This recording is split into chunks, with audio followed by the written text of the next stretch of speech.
Hello and welcome to Principles of Micro with James Bland. So today we're going to learn about correcting the problems associated with a negative externality using taxes. Okay, so as a brief recap, let's just think about the situation even before we get back to the market, where we've got a buyer and a seller, and we have a third party who is not part of the trade. Okay, and so in a normal trade, what we get is that money goes from the buyer to the seller, and the good goes from the seller to the buyer. And so the seller's benefit is going to be the price minus their marginal cost. And the buyer's benefit is going to be, the buyer's benefit is going to be their marginal value minus the price. But if we've got a negative externality, then the third party is going to receive or have a cost imposed on them, which we would call something like the external cost. Okay, and so if we think about this, the total value generated by this trade is going to be, well, the value to the buyer, which is marginal value minus price, plus the total value to the seller, which is price minus marginal cost, and then minus the external cost. Okay, so the prices here are cancelling. They're just a transfer between the buyer and the seller. And what we're left with is marginal value minus marginal cost. And really remember, these are private marginal values and private marginal costs, minus the external cost. Okay, and in a market, buyers and sellers have incentives to trade when marginal value exceeds marginal cost.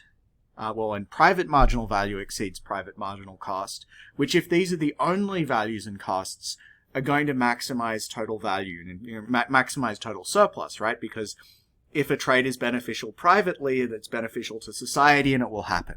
And if it's not beneficial privately, then it won't happen, and it wouldn't have been beneficial for society as a whole either. Okay, but what we're worried about now, there should be equals here, is the external cost here. It might be that marginal value minus marginal cost, all of this is greater than 0, but the whole value of trade, take that external cost out there too, the whole value of trade here might be less than 0, because the external cost is large. Okay, so maybe I really enjoy driving my car, and so I do a lot of driving, but what that's doing is making the air really dirty, and so this third party is experiencing a cost that is greater than the value that me as a buyer of that gasoline and the seller get together from that trade.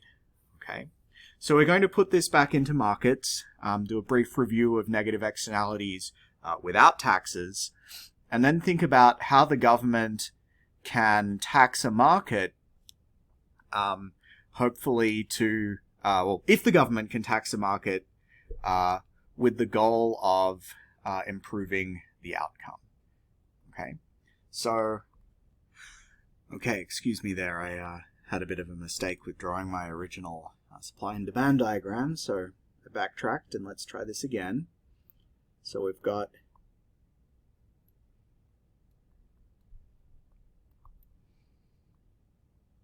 here's our demand curve, which, because we're assuming we've got a negative externality, for simplicity at least here, we're assuming that, well, demand curve is always private marginal value, but this is also social marginal value, right? All the values generated by these trades are going to end up being values that are just enjoyed by the person that consumes the good.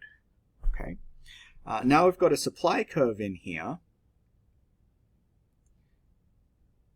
which is equal to private marginal cost, right? That's the marginal cost that the seller incurs when they produce the good.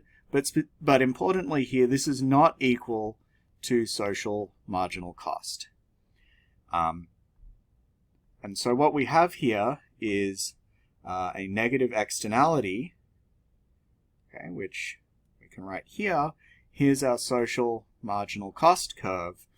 And so this height here is the external marginal cost, right? It's the cost that is imposed on a third party who is neither the buyer nor the seller of the good in particular. So what we know from this situation is that, from our previous classes, is that in a competitive equilibrium,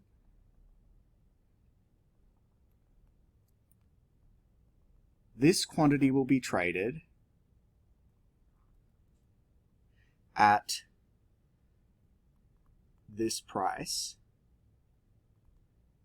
but if we wanted to maximize total surplus, then we'd want the market to be trading at that quantity, right? So at this point here, we have social marginal value is equal to social marginal cost. Okay. Now at this point here, social marginal value is less than social marginal cost. And so we could improve total surplus by reducing quantity.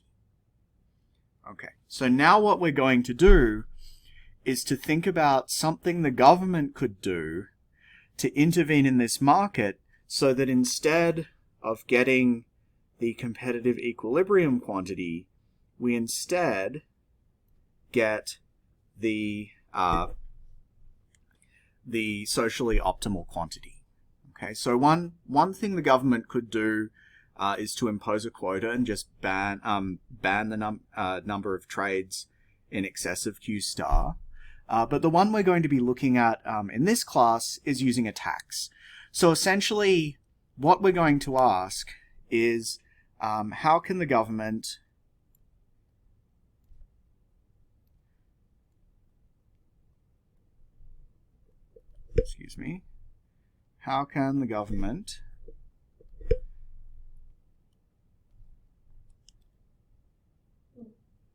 make the supply curve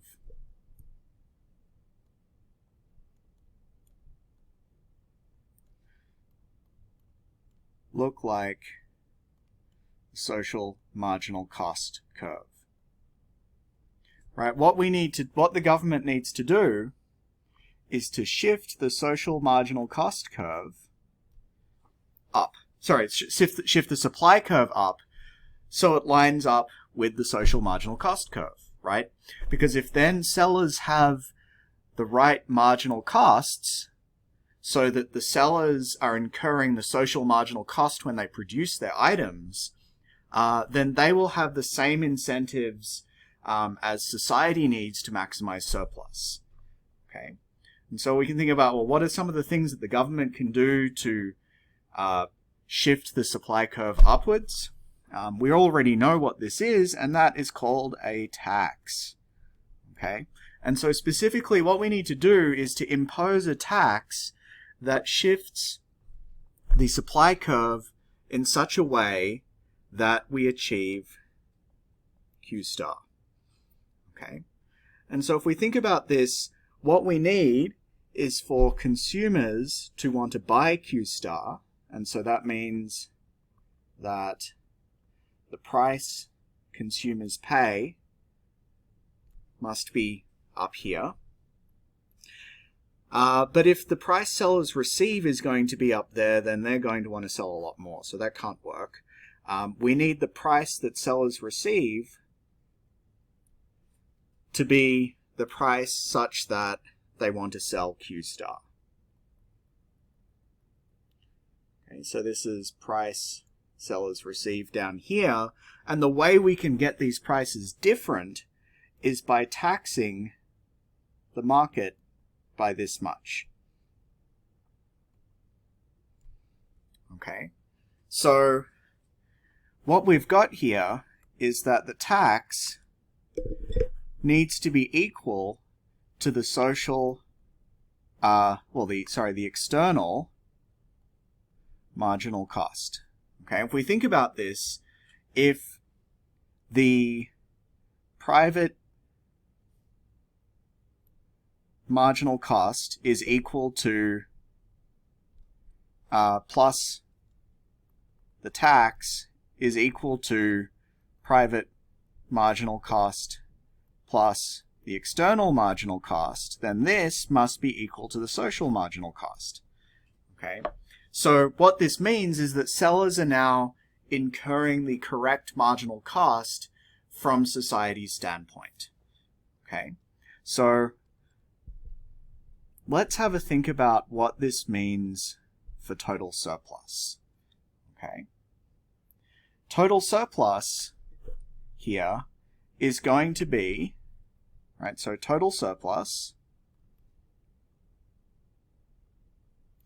is going to be equal to the area between the social marginal value and the social marginal cost curves. Okay, so let's work out what these surpluses are by shading some areas. Okay, firstly, before we impose the tax, okay, we have, where's our social marginal value curve is here, right? So we're trading all the way up to this point, and our social marginal cost curve is there, and we go up to the section here. So here is our total surplus before the tax, but this area to the right of Q star is a negative area, right? So we have before the tax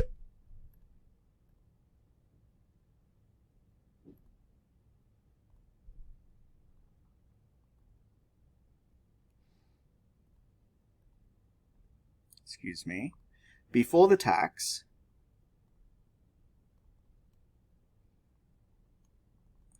we have the yellow area minus that orangey area. I should probably shade the orangey area a little bit better. Right, this one here. But after the tax, we're just getting the yellow area. Okay, because we've ruled out trades to the right of Q star, right? We've made them privately unprofitable so they don't happen.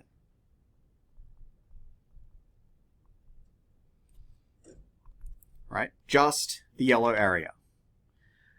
Okay, so in this situation, we have increased total surplus by imposing a tax, and the government has collected some revenue. Okay, right, so this goes against some of the stuff we learned in chapter 8.